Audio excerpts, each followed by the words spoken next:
यहाँ पर स्टार्ट करेंगे। जो विजन है इसका आपका टेस्ट नंबर 4 है, ठीक है, टेस्ट नंबर 4, और इसका लास्ट पार्ट बचा हुआ है, चौथा पार्ट, राइट। तो मैं 3 पार्ट तक ऑलरेडी 15 क्वेश्चन नंबर तक करा चुका हूँ, तो 16 नंबर क्वेश्चन आपका पार्ट 4 में हो जाएगा, 16 से 20 तक, ठीक है, ये पार्ट 4 में हो जाएगा। फिर उसके बाद टेस्ट 4 पूरा हो जाएगा, उसके बाद टेस्ट 5 देखेंगे यहाँ से, ठीक है। तो टेस्ट 5 देखेंगे, उसके बाद ऐसे करके जितने भी टेस्ट हमारे पास हैं वो सब मैं आपको यहाँ पे टेस्ट में दिखा दूँगा, ठीक है। तो ये 2023 के इसी तरह पूरे हो जाएंगे टेस्ट। फिर उसके बाद 2024 का मेंस का टेस्ट यहाँ पे स्टार्ट करूँगा, ठीक है। तो जितने भी मेंस के टेस्ट रहेंगे वो सब मैं आपको यहाँ पर करा दूँगा, राइट। तो स्टार्ट करते हैं 16 नंबर क्वेश्चन से। मैंने आपको इसके बारे में थोड़ा सा फ्रेम बताया भी था कि किस टाइप से आप थोड़ा सा प्रैक्टिस करेंगे, राइट।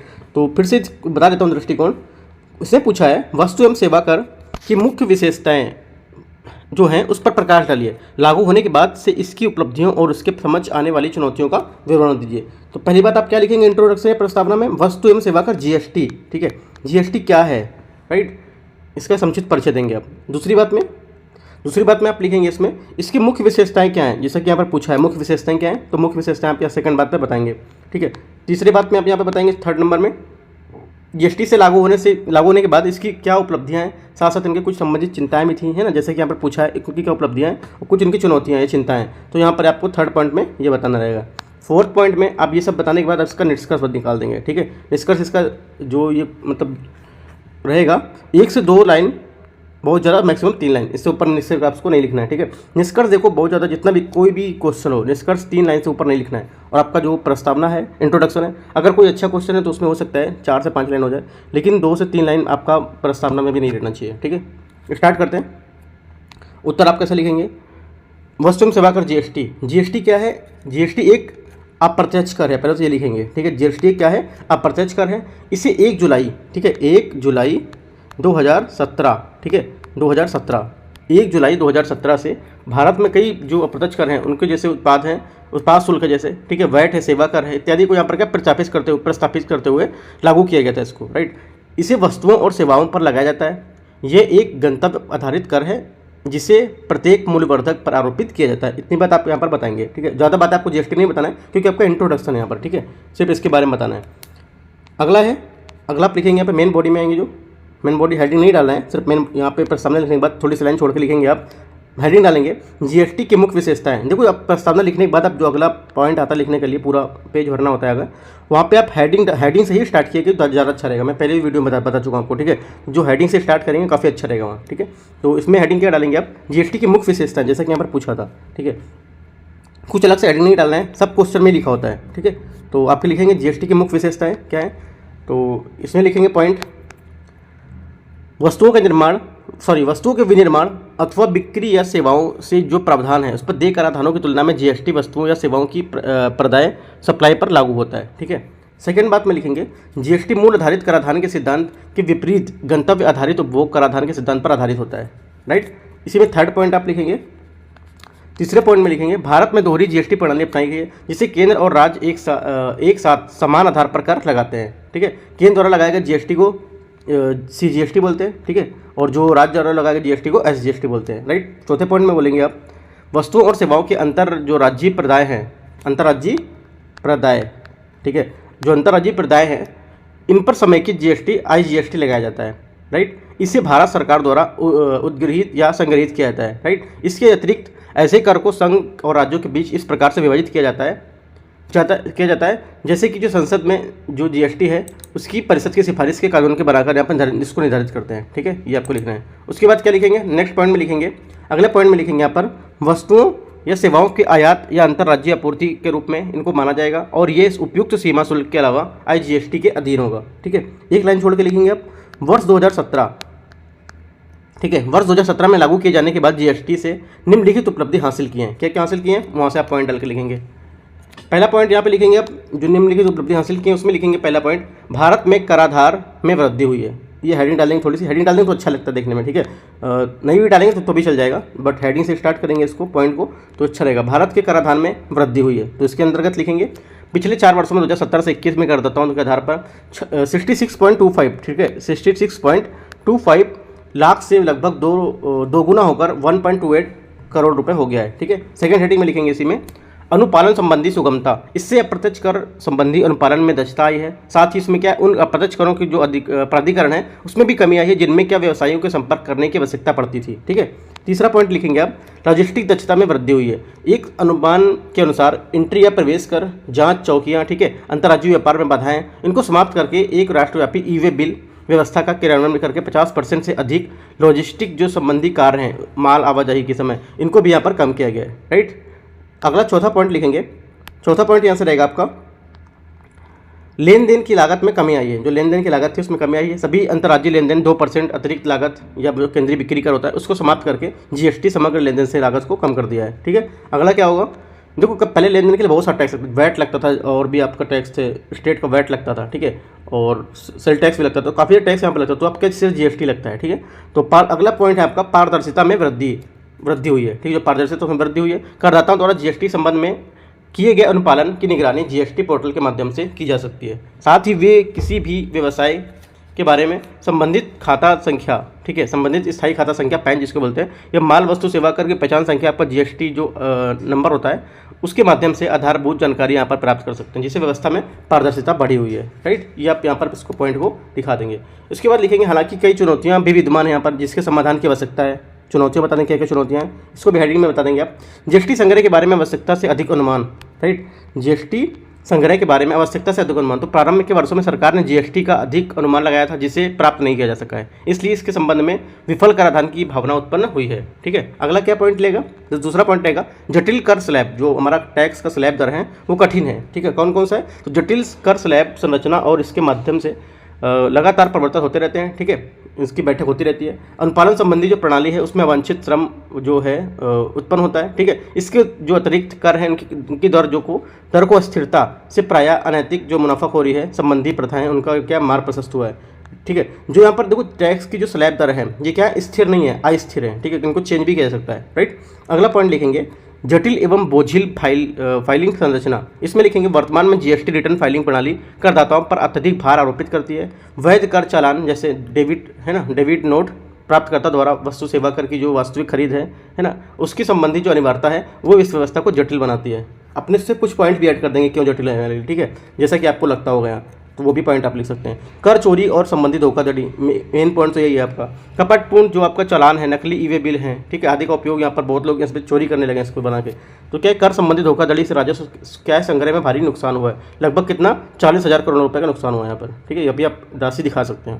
राइट, ये पूरा होने के बाद आप निष्कर्ष लिखेंगे। निष्कर्ष में आप लिखेंगे, हालांकि सरकार ने कई चुनौतियों का समाधान है तो कई प्रयास भी किए, लेकिन जीएसटी को इसकी पूर्ण दक्षता के कार्य करने के लिए सक्षम बनाने हेतु अभी भी अनेक पहलों की आवश्यकता है। राइट, एकल रिटर्न जो प्रस्ताव है कर संबंधी अनुपालन को सुगमता बनाएगा और बार बार मिलान करने की आवश्यकताओं का समाप्त करेगा। ठीक है, तो इस तरह से कदम एक राष्ट्र एक कर की संकल्पना को ही अर्थों को साकार किया जा सकेगा। ये आपका यहाँ से 16 नंबर क्वेश्चन पूरा हो जाएगा। 17 नंबर देखते हैं।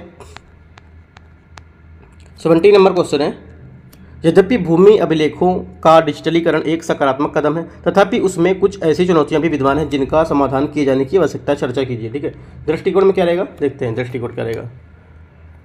दृष्टिकोण में रहेगा, इसमें आपको लिख देखो किसके बारे में पूछ रहा है, भूमि अभिलेख के डिजिटलीकरण। भूमि जो अभिलेख है उसका डिजिटलीकरण क्या है ये आप यहाँ पर इसको बता देंगे। ठीक है, क्या है और उसका समुचित परिचय दे देंगे। सेकंड बात में बताएंगे, भूमि अभिलेख के डिजिटलीकरण से जुड़े लाभ हैं, क्या क्या है लाभ हैं, चुनौतियाँ क्या हैं वो बता देंगे। और तीसरे में आप निष्कर्ष अपने डाल देंगे। ठीक है, तो स्टार्ट करते हैं अपना जो आंसर है। आंसर में लिखेंगे, आर्थिक विकास और निर्धनता में कमी के लिए भूमि तक पहुंच एक महत्वपूर्ण कारक है। ठीक है, ठीक है, क्या है, महत्वपूर्ण कारक है। विश्वसनीय भूमि और संपत्ति रिकॉर्ड को प्राप्त करने में डिजिटलीकरण सहायक सिद्ध हो सकता है। इससे सरकार, उद्योग, नागरिकों के लिए भूमि का प्रभावी ढंग से उपयोग करना भी संभव हो पाएगा एवं भूमि संबंधी संघर्षों को भी कम किया जा सकेगा। आपको ये प्रस्तावना या इंट्रोडक्शन में लिखना है। दूसरी बात, आपको मेन बॉडी में आना है, वहाँ पे तो लिखना है, हेडिंग डालना है, भूमि अभिलेखों के डिजिटलीकरण के लाभ। ठीक है, मैं फिर से बताता चलता हूँ कि मेन बॉडी आप क्वेश्चन लिखेंगे तो प्रस्तावना लिखने के बाद मेन बॉडी को नहीं लिखना है। ये आपका पेज है, आपने लिख लिया प्रस्तावना, यहाँ से आप स्टार्ट करेंगे मेन बॉडी, इस साइड से लिखना नहीं है कि मेन बॉडी है। राइट, हेडिंग से स्टार्ट करेंगे, वो ऑटोमेटिक पता चल जाता है कि मेन बॉडी ही लिखा हुआ है वो। ठीक है, दिख जाता है। मेन बॉडी में सिर्फ बताता हूँ कि जितना डाटा मैक्सिमम रहता है वो मेन बॉडी में ही आता है, क्योंकि मैंने कुछ लोगों को आंसर चेक किया है, प्रस्तावना लिखा है, प्रस्तावना मेन बॉडी लिखा है, मेन बॉडी के बाद निष्कर्ष लिखा, तो वैसे करके लिखा है हुआ। कोई जरूरत नहीं है प्रस्तावना लिखने का, मेन बॉडी लिखने का। राइट, मैं तो वो बता देता हूँ प्रस्तावना लिखना क्या है, मेन बॉडी में क्या लिखना है। ठीक है, तो देखते हैं तो ये आपका लिखना है। उसके बाद हेडिंग लिखेंगे आप यहाँ पे, हेडिंग आप डालेंगे इसमें मेन बॉडी के लिए, भूमि अभिलेखों का डिजिटलीकरण के लाभ, ठीक है। इसमें लिखेंगे पहली हेडिंग इसके अंतर्गत रहेगी मुकदमेबाजी और मुकदमों का बोझ कम करना, ये लिखेंगे। इसके बाद आप बना भी सकेंगे, अंदर बना के कुछ पॉइंट्स लिख सकेंगे, जैसे कि नीति आयोग के दस्तावेज के अनुसार भूमि विवादों का निस्तारण करने में औसत लगभग 20 वर्ष लगते हैं, ठीक है। बढ़ते भूमि विवादों के कारण न्यायालय कार्यभार में वृद्धि होती है और ये विवादित भूमि जो भूस्वामी है उन पर क्या निर्भर जो क्षेत्रक है उसकी परियोजना को प्रभावित करता है। सेकंड पॉइंट लिखेंगे कृषि ऋण को बढ़ावा, किसान ऋण को प्राप्त करने के लिए भूमि उपयोग प्रायः जो आपका संपार्श्विक होते हैं उसके रूप में कार्य करते हैं। भूमि अभिलेख डिजिटलीकरण हेतु इसका क्या है, ऋण जो ऋण है ऋण के समतुल्य हेतु यहाँ पर बंधकों के जो ऑनलाइन सृजन है उसके माध्यम से कृषि का क्या है ऋण प्रदान करने में तेजी ला सकती है। थर्ड पॉइंट क्या लिखेंगे, थर्ड पॉइंट लिखेंगे नई अवसंरचना उसका विकास, देश में जो आपकी अर्थव्यवस्था है उसमें कृषि विनिर्माण और सेवाओं की ओर से अग्रसरित हो रही, हालांकि अद्यतन भूमि रिकॉर्ड में कमी के कारण कई नई अवसंरचना संबंधी परियोजना में विलंब हो रहा है, ठीक है, ये लिखेंगे।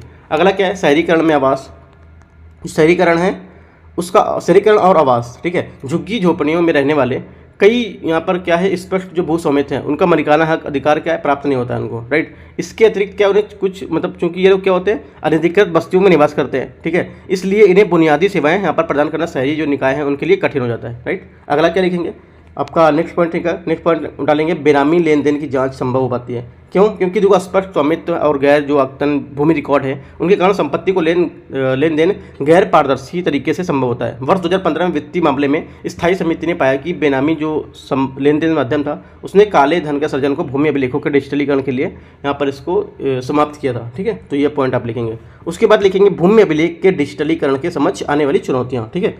क्या लिखेंगे, भूमि अभिलेखों के डिजिटलीकरण के समझ आने वाली चुनौतियाँ, क्या क्या चुनौतियाँ, जैसे कि आपको यहाँ लिखा ही था, देखो यहाँ पे इसमें लिखा हुआ था चुनौतियाँ, क्या क्या चुनौतियाँ विद्यमान है, तो सिर्फ चुनौतियाँ नहीं लिखना है, भूमि डिजिटलीकरण के लिए क्या क्या चुनौतियाँ थी ऐसे करके लिखना है, ठीक है। क्या क्या चुनौतियाँ, अपने मन से कोई हेडिंग नहीं बनानी है, सब क्वेश्चन में ही लिखा हुआ है, ठीक है। तो आप इसमें लिखेंगे चुनौतियों में, इसमें पॉइंट लिखेंगे, हेडिंग डालेंगे थोड़ा सा छोटी छोटी सी, तो बोलेंगे कीकृत कानून ढांचे का भाव, जो आपका कानूनी ढांचा है उसका भाव। भूमि अभिलेखों में व्यवस्था जमींदारी व्यवस्था की विरासत से मिली थी। भारत कानूनी ढांचा जो आपका गारंटीकृत भू स्वामित्व प्रदान नहीं करता है। साथ ही जिस तरह से भूमि अभिलेखों से संबंधित जानकारियां का संग्रहण रख रखाव किया जाता है वह भूमि अभिलेखों की कमी को और बढ़ा देता है। सेकेंड पॉइंट आप लिखेंगे श्रम बल की कमी, भूमि अभिलेखों में निरंतर अद्यतन जो आपका सुनिश्चित करने के लिए प्रमुख बाधाएं, उनमें से राज्यों के लिए यहाँ पर कई भूमि जो अभिलेख है उसके विभागों में कुशल श्रम बल की कमी होती है। तीसरा पॉइंट लिखेंगे भूमि अभिलेखों में जो विभाग है उसमें खराब तालमेल उसमें होता है। क्या तालमेल होता है कि राजस्व विभाग जो आपका है उसमें सर्वे एंड जो आपका सेटलमेंट डिपार्टमेंट है तथा पंजीकरण विभाग है, ये सब क्या है कामकाज में तालमेल का भाव इनमें रहता है आपस में, ठीक है। अगला क्या है डिजिटलीकरण डिवाइड, इसको क्या होगा, भारत में जो विभिन्न क्षेत्र हैं इसमें विशेषण रूप से ग्रामीण क्षेत्रों में जागरूकता की कमी और डिजिटलीकरण जो निरक्षरता है वो प्रमुखता से यहाँ पर पाई जाती है। इतना लिखेंगे और उसके बाद अपना निष्कर्ष देखेंगे क्या लिखना है। निष्कर्ष में लिखेंगे इन चुनौतियों का समाधान करने के लिए भौगोलिक सूचना प्रणाली, डेटा वेयर हाउस और वेब जैसी जो प्रौद्योगिकी हैं इनको व्यापक रूप से अपनाने की आवश्यकता है, राइट। ये निर्णय लेने के लिए जो रणनीति योजना तैयार कर रहा है और उत्पादक जो प्रतिरूपण है उसके लिए भूमि रिकॉर्ड प्रबंधन और कुशल को यहाँ पर सुगम बनाने की सहायता करेगा, ठीक है। इतने टाइप से आप यहाँ पर लिख देंगे तो यहाँ से आपका यहाँ से आंसर पूरा हो जाएगा। 18 नंबर क्वेश्चन को देख लेते हैं। जो 18 नंबर क्वेश्चन यहाँ बोल रहे हैं इसमें गैर निष्पादित परिसंपत्तियाँ एनपीएस क्या हैं। हाल के दिनों में भारत में एनपीएस की समस्या को दूर करने के लिए सरकार द्वारा किए गए उपाय पर प्रकाश डालना है, ठीक है। तो दृष्टिकोण हमारा क्या रहेगा, जो हमारी गैर संपादित परिसंपत्तियाँ हैं, ठीक है, नॉन परफॉर्मिंग आपका एसेट्स हैं उनके बारे में बताना है आपको कि क्या है, इसकी व्याख्या करनी है, ठीक है, पहली बात में। सेकंड बात में आपको बताना है, सेकंड बात बताएंगे एनपीएस से निपटने के लिए सरकार द्वारा क्या क्या उपाय यहाँ पर किए जा रहे हैं इसका उल्लेख करना है, जैसे कि यहाँ पे देख रहे हैं, ठीक है। तीसरी बात में आप इसका निष्कर्ष लिखेंगे, ठीक है। तो स्टार्ट करते हैं अपना आंसर को। गैर निष्पादित जो परिसंपत्तियाँ हैं, ठीक है, इसमें आप लिखेंगे एनपीए एक बैंक डिफॉल्ट या बकाया राशि में परिवर्तित हो चुका ऋण या अग्रिम होते हैं, ठीक है। भारत में देय तिथि के बाद की वह अवधि जिसके बाद मूलधन या ब्याज भुगतान को विलंबित या अपर्याप्त मान लिया जाता है उसको 90 दिन के भीतर, ठीक है, स्वीकार कर लिया गया हो, राइट। कृषि अग्रिमों के लिए 90 दिनों के बजाय फसल के मौसम को इस अवधि में रूप में इसको माना जाता है। ये आप लिखेंगे, आपका जो 18 इसमें रहेगा प्रस्तावना रहेगा उसमें लिखेंगे आप ये, ठीक है। तो देखो नॉन परफॉर्मिंग एसेट, ये आप एक बार अपना जो नोट्स रहेगा, कुछ नोट्स आपका नोट्स रहेगा या प्रिंट किसी का कोचिंग का रहेगा तो वहाँ से भी आप देख के थोड़ा सा लिख सकते हैं, ठीक है। तो ये नॉर्मली कि आपका स्टैटिक जो डेफिनेशन है वो है, ठीक है। उसके बाद क्या लिखेंगे यहाँ पे बैंकों को गैर निष्पादित परिसंपत्तियों को निम्नलिखित 3 श्रेणियों में वर्गीकृत करने की आवश्यकता है। कौन कौन सी? पहली कौन सी है? अमानक परिसंपत्तियां। इसमें क्या आता है? इसमें इन परिसंपत्तियों में 12 महीने या इससे कम की अवधि के लिए एनपीए के रूप में वर्गीकृत किया जाता है। ठीक है। सेकंड बात में क्या आएगा? सेकंड में आएगा संदिग्ध परिसंपत्तियां। इसमें आएगा ये परिसंपत्तियां 12 महीने से अधिक की अवधि के लिए एनपीए बनी हुई हैं तो बनी हुई होती हैं। ठीक है। तीसरी आपका आएगी, तीसरी हेडिंग आएगी यहाँ पर हानि वाली संपत्तियां। हानि वाली परिसंपत्तियां वह होती हैं जिनमें बैंक द्वारा अथवा आंतरिक या बाह्य लेखा परीक्षकों द्वारा आरबीआई निरीक्षण द्वारा हानि की पहचान की गई है, लेकिन यह राशि पूरी तरह से बट्टे खाते में नहीं डाली गई है। ये आपका तीनों क्या हो गए? जो वर्गीकरण थे तीनों संपत्तियों के, बैंकों की गैर संपत्तियों के, वो इसके प्रकार हो गए। ठीक है। तो इसके बाद नीचे लाइन से लिखेंगे आप, आरबीआई के आंकड़ों के अनुसार वर्ष 2021 में अनुसूचित वाणिज्यिक बैंक की सकल जो आपकी गैर निष्पादित परिसंपत्तियां थी, है ना, वर्ष 2014 के बाद से क्या है? दोगुनी हो गई थी। लेकिन यह वित्त वर्ष 2019 में 9.5 ट्रिलियन से घटकर 30/9/2021 तक लगभग 8 ट्रिलियन हो गई थी। ठीक है। एनपीए के मुद्दे को हल करने के लिए भारत सरकार ने 4 प्रमुख क्षेत्रों, ठीक है, 4 प्रमुख जो क्षेत्र हैं उनके हस्तक्षेप की शुरुआत की। 4 प्रमुख क्षेत्र कौन कौन से हैं? पहला क्षेत्र आपको है पहचान। ठीक है। पहचान मतलब रिकॉग्नाइजेशन। ठीक है। एनपीए या छिपे एक दबाव की पहचान। ठीक है। इससे क्या होगा? पारदर्शी तरीके से एनपीए की पहचान करने के लिए 2015 बड़े पैमाने पर परिसंपत्ति गुणवत्ता समीक्षा की यहाँ पर इसकी शुरुआत की है। दूसरी बात क्या है? इसमें क्या है? उधारकर्ता में संकट की जो शुरुआती संकेत हैं उसमें पहचान करने के लिए बृहद तरीके से यहाँ पर क्या है? सूचना के केंद्रीय भंडार यहाँ पर इसमें बड़ा क्रेडिट डेटाबेस तैयार हो जाएगा। ठीक है। उसके बाद क्या होगा? कमजोर वित्तीय तंत्र वाले बैंकों के लिए प्रदर्शन सुधार के लिए आरबीआई द्वारा त्वरित सुधारात्मक कार्रवाई यहाँ पर तैयार की जाएगी। पहली बात में आपकी होगी। सेकंड बात में क्या आएगी? सेकंड बात आपका बैंकों का पुनर्पूंजीकरण ये आएगा। तो इसमें क्या आएगा? जैसे कि इसमें इंद्रधनुष आएगा, इसमें हेडिंग डालेंगे आप इसी के अंदर, इन मिशन इंद्रधनुष। इसको वर्ष 2015 में शुरू किया गया था। इसका उद्देश्य बजटीय आवंटन को जो पूंजीकरण है उस बॉन्ड में माध्यम से राज्य संचालित बैंकों के माध्यम से पूंजी जो है उसमें डालना, ताकि वे क्या है? पर्याप्त मानदंडों को पूरा कर सकें। तब से क्या है? बैंक को बेसल थर्ड जो मानक है उसको पूरा करने के लिए लगभग 3 ट्रिलियन निवेश यहाँ पर इसको किया गया था। ठीक है। इस राशि में वित्त वर्ष 2020 के अतिरिक्त 70,000 करोड़ रुपए का निवेश भी शामिल है। राइट। यह पॉइंट लिखेंगे। उसके बाद पॉइंट आप लिख लेंगे, बस ये पॉइंट लिखेंगे। उसके बाद तीसरा लिखेंगे यहाँ से। ठीक है। तीसरी हेडिंग लिखेंगे दिवालियेपन का समाधान।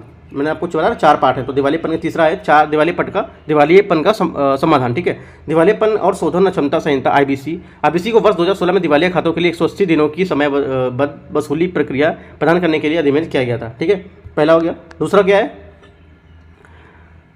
प्रोजेक्ट सशक्त। इसका उद्देश्य उच्च प्राथमिकता पर अधिक मूल्य वाली परिसंपत्तियों को समाधान करना है। परियोजना के तहत 50 करोड़ रुपए तक के जो बैड लोन हैं इनको प्रबंधन स्तर पर यहाँ पर किया जाएगा। ठीक है। 50 से 500 करोड़ रुपए के जो बैड लोन हैं, जो बैड लोन आपके हैं, उसके लिए बैंक एक अंतर जो आपका ऋणदाता समझौता है वो यहाँ पर करेगा। ठीक है। साथ ही क्या है? इसमें 500 करोड़ रुपए से ऊपर के ऋणों को एक स्वतंत्र परिसंपत्ति प्रबंधन कंपनी है जो वो भी यहाँ पर सृजित करने का प्रस्ताव रखेगी। राइट। ये आपको बताना है। चौथी बात में आपको बताना है सुधार क्या है उसमें। ठीक है। क्या सुधार होगा? रिफॉर्म क्या होगा? अधिक मजबूत ऋण जोखिम प्रबंधन। ये प्रबंधन दबावग्रस्त परिसंपत्तियों के लिए उच्चतम, ठीक है, उच्चतम यहाँ पर प्रावधान जैसे कि विनियामक आपके सुधार है उसके माध्यम से इसको क्या पर किया जाएगा। ठीक है। ये आप लिख देंगे। उसके बाद ये भी लिख सकते हैं इसमें हेडिंग डाल के, आरबीआई की शक्तियों का विस्तार क्या होगा इसमें? ये विस्तार विधान जो कार्यकारी आदेश है उसकी एक श्रृंखला के माध्यम से यहाँ पर इसको किया जाएगा। उदाहरण के लिए त्वरित सुधारात्मक कार्रवाई पीसीए संरचना के लिए भाग के रूप में यहाँ पर दंडात्मक उपाय भी प्रस्तुत किए थे। ठीक है। तो ये आप लिखेंगे और आपका यहाँ से आंसर पूरा होगा। उसके बाद आप निष्कर्ष इसी में डालेंगे।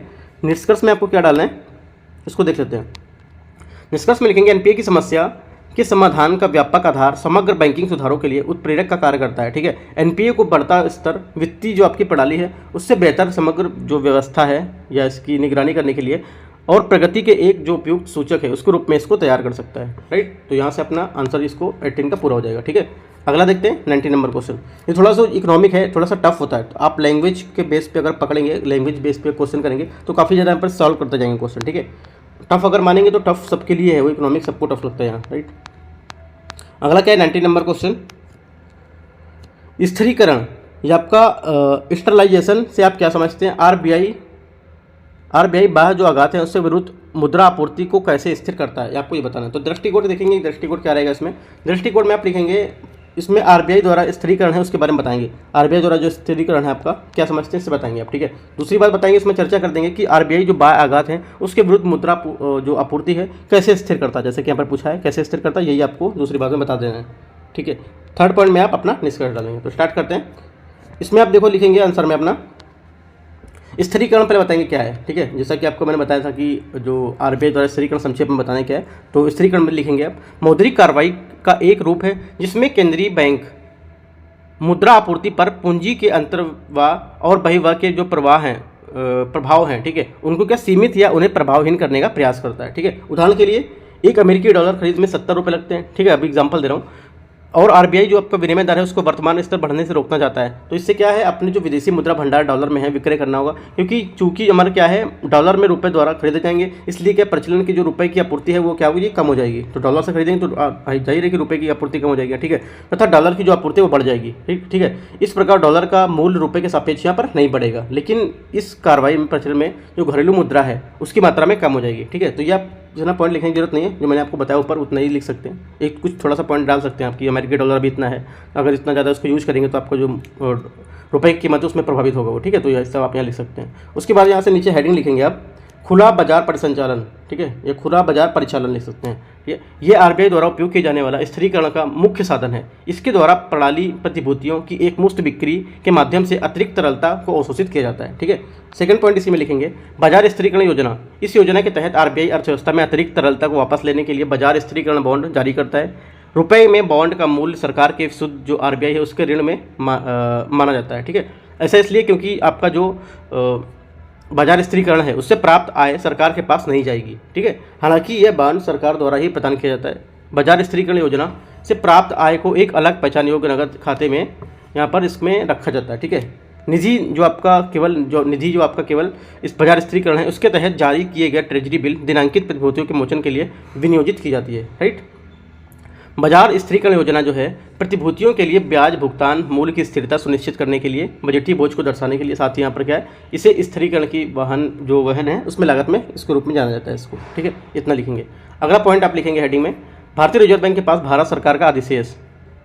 ये लिखेंगे, हेडिंग नहीं लिखेंगे तो इसको छोड़ देंगे, हेडिंग को दूसरी हेडिंग लिखेंगे यहाँ पर। अगला लिखेंगे हेडिंग इसमें विदेशी मुद्रा विनिमय, क्योंकि आपको देखो 150 वर्ड में क्वेश्चन लिखना है, ठीक है। अब मैं कितना ज़्यादा पॉइंट बता देता हूँ तो आपको अपने अकॉर्डिंग इसको समराइज करके लिखना है, ठीक है। तो विदेशी मुद्रा विनिमय इसमें लिखेंगे ये पूंजी अंतर्वाह द्वारा उत्पन्न तरलता के सृजन के स्थगित करने और इसके परिणाम स्वरूप भंडार में वृद्धि करने में सहायता करता है, ठीक है।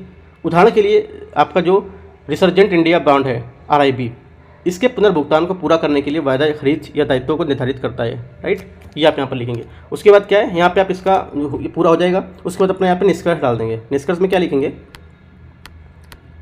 निष्कर्ष में यहाँ पर आप लिखेंगे अपना विदेशी मुद्रा जो बाजार है उसके हस्तक्षेप के लिए विनिमय बाजार की परिसंपत्तियां, तरलता परिसंपत्तियों की, सरकारी प्रतिभूतियां बाजार की जो परिसंपत्तियां हैं उसकी अग्रिम बाजार की परिस्थितियों के निरंतर मूल्यांकन की आवश्यकता होती है। आरबीआई द्वारा अनेक विवेकपूर्ण स्थिरीकरण हस्तक्षेप का प्रयोग किया गया है। इन्होंने न केवल यह सुनिश्चित किया है कि आरक्षित मुद्रा में वृद्धि बढ़ती है, अर्थव्यवस्था में आवश्यकता है उनके अनुरूप बनी रहती है, बल्कि ये भी सुनिश्चित करता है कि मुद्रा बाजार की जो दरें हैं वो मौद्रिक नीति के परिचालन के लक्ष्य के साथ यहाँ पर रेखांकित रहती हैं, ठीक है, या संरेखित रहती हैं, राइट। तो इस टाइप से आप यहाँ पर लिखेंगे। भले ही विदेशी मुद्रा हस्तक्षेप में चलने का प्रभाव कितना भी अधिक और क्यों ना स्थायी हो जाए, ठीक है। इतना करके आपका यहाँ से आंसर पूरा हो जाएगा।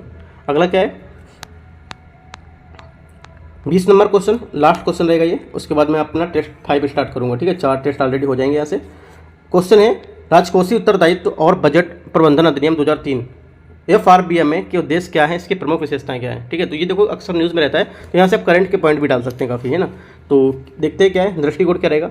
तो दृष्टिकोण में देखो आपकी जो आपका राजकोषीय उत्तरदायित्व और बजट प्रबंधन है अधिनियम है 2003 FRBM है, इसके बारे में बता देंगे क्या है। दूसरी बात FR जो आपका BM अधिनियम है 2003 उसको उद्देश्य क्या है उसको वर्णित कर देंगे यहाँ पर। तीसरी बात मैं आप बताएंगे यहाँ पर इस अधिनियम की प्रमुख क्या क्या विशेषताएं हैं। देखो कोई भी आप बताते हैं, कुछ भी आप लेते हैं तो उसकी कुछ प्रमुख विशेषताएं होती हैं, ठीक है। जैसे कि आप हैं, हम हैं, आप में भी कुछ प्रमुख विशेषताएं होंगी, राइट। आप आंसर लिख पाते हैं या नहीं लिख पाते हैं, या आप किसी चीज़ में आप अच्छे होंगे, राइट, तो वो उसमें भी आपकी विशेषताएं होंगी। वही चीज़ है जो भी आप क्वेश्चन लिखेंगे उसमें आपको ये पॉइंट तो आपको डालने से क्या विशेषताएं हैं, ठीक है। उसके बाद अपना यहाँ निष्कर्ष यहाँ लिखेंगे, राइट। तो स्टार्ट करते हैं आंसर को। राजकोषीय उत्तरदायित्व और बजट प्रबंधन FRBM जो अधिनियम 2003 है, इसको भारत की वित्तीय प्रबंधन प्रणालियों में पारदर्शिता और अनुशासन लाने के लिए उद्देश्य यहाँ पर अधिनियमित किया गया था। इसने सरकार को एक संस्थागत ढांचे के माध्यम से विवेकपूर्ण राजकोषीय नीति अपनाने के हेतु बाध्य करके राजकोषीय सुधारों को एक महत्वपूर्ण मोड़ चिन्हित किया है, ठीक है। ये लिखेंगे। उसके बाद मेन बॉडी में आएंगे नीचे तो लिखेंगे उसमें FRBM अधिनियम 2003 के उद्देश्य क्या है, राइट। उद्देश्य लिखेंगे। पहला पॉइंट केंद्र सरकार को अंतर पीढ़ीगत इक्विटी सुनिश्चित करने की आवश्यकता है। सेकेंड पॉइंट पर्याप्त राजस्व अधिशेष प्राप्त करके लंबी अवधि तक ये क्या है आर्थिक स्थिरता ला सकता है। सही, थर्ड पॉइंट में लिखेंगे मौद्रिक नीति में आने वाली राजकोषीय बाधाओं को दूर करना। फोर्थ पॉइंट में लिखेंगे आप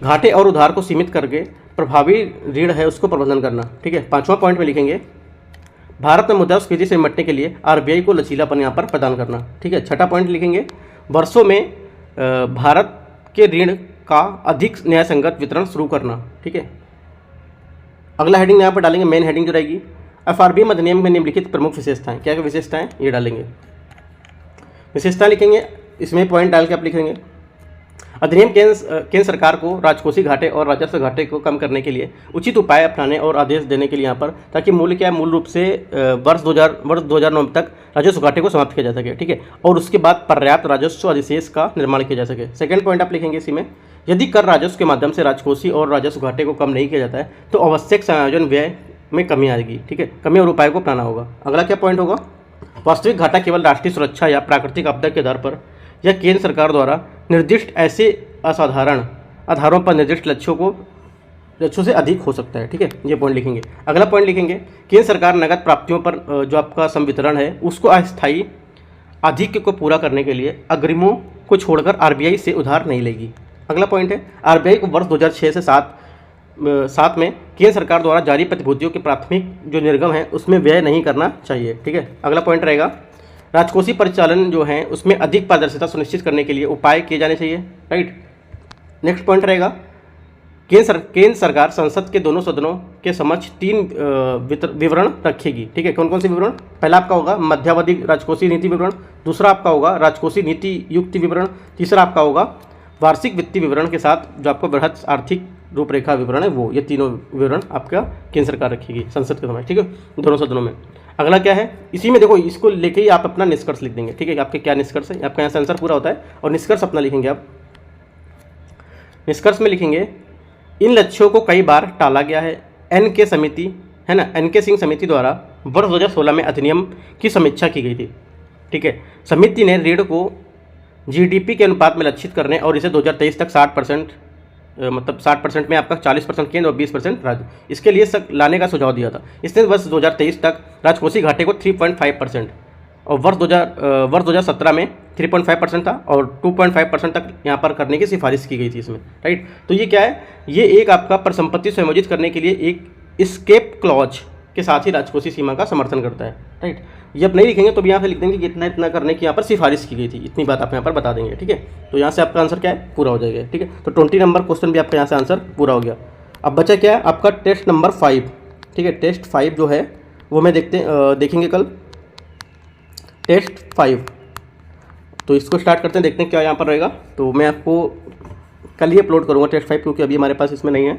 तो कल मैं टेस्ट 5 में दिखा दूँगा क्या क्या क्वेश्चन वहाँ पर हैं, कौन कौन सा सिलेबस को कवर करेगा वो। जैसे कि आपका GS3 का ये पूरा GS3 के 20 क्वेश्चन थे। GS3 में आपका इकोनॉमिक का, ठीक है, GS3 में और भी टॉपिक आते हैं आपको, जैसे साइंस टेक्नोलॉजी भी आएगा। ठीक है, एनवायरनमेंट भी आएगा और ये आपका इकोनॉमिक हो गया। तो ये सब आपका इसमें ही आता है GS3 में ही। एक जरूरी नहीं कि आपको 20 क्वेश्चन पूरे इकोनॉमिक से पूछे, लेकिन जो आपका GS3 रहता है इसमें मैक्सिमम क्वेश्चन आपका इकोनॉमिक से पूछता है। कम से कम 10 से 12 क्वेश्चन इकोनॉमिक के पूछते हैं। इसलिए क्या है, लोगों को GS3 में मार्क्स कम आते हैं। ठीक है, अगर किसी टाइम देखो किसी पेपर में अगर बहुत लोगों का किसी पेपर में ज़्यादा मार्क्स रहता है, जैसे कि GS3 में बहुत लोगों को ज़्यादा मार्क्स होगा, तो वहाँ पे क्या है, उन लोगों का इकोनॉमिक्स ऑप्शनल हो सकता है। राइट, या इकोनॉमिक में बेस अच्छा रहेगा उनका, ये चीज़ हो सकता है। ठीक है, बाकी अब देखेंगे जिनका अगर इकोनॉमिक ऑप्शनल होगा उनका यहाँ पे GS3 का काफ़ी मार्क्स होगा यहाँ, क्योंकि इकोनॉमिक्स सबके लिए इतना आसान नहीं रहता है। ठीक है, तो स्टार्ट करेंगे हम टेस्ट 5 कल। ठीक है, तो बने रहिए। बाकी जो और भी दोस्त लोग हैं, आपके फ्रेंड्स लोग हैं, वो लोग को भी आप जोड़ सकते हैं। तो अभी आपको समझ आएगा कितना कंपटीशन है। ठीक है, आप भी क्वेश्चन लिखेंगे तो भी क्वेश्चन लिखेंगे, तो वहाँ से देखो अपने आप में अगर आप कंपटीशन करेंगे तो आप बेस्ट रहेगा। राइट, क्योंकि अभी आप यहाँ से अपने आप में कंपटीशन कर लेंगे, उसके बाद आप एग्जाम देने जाएंगे तो वहाँ से आपको पूरा हॉल में UPSC से कंपटीशन करना पड़ेगा। जो रूम में देने जा रहे हैं वहाँ प्लस ऑल इंडिया से कंपटीशन करना पड़ेगा। अभी सिर्फ अपने दोस्तों से कर रहे हो। ठीक है, तो दोस्त लोगों को बना के रखिए और आप भी उनको भी दिखाइए क्या है। ठीक है, तो कोई डाउट हो तो नीचे आप कमेंट में पूछ सकते हैं। ठीक है, all the best, thank you.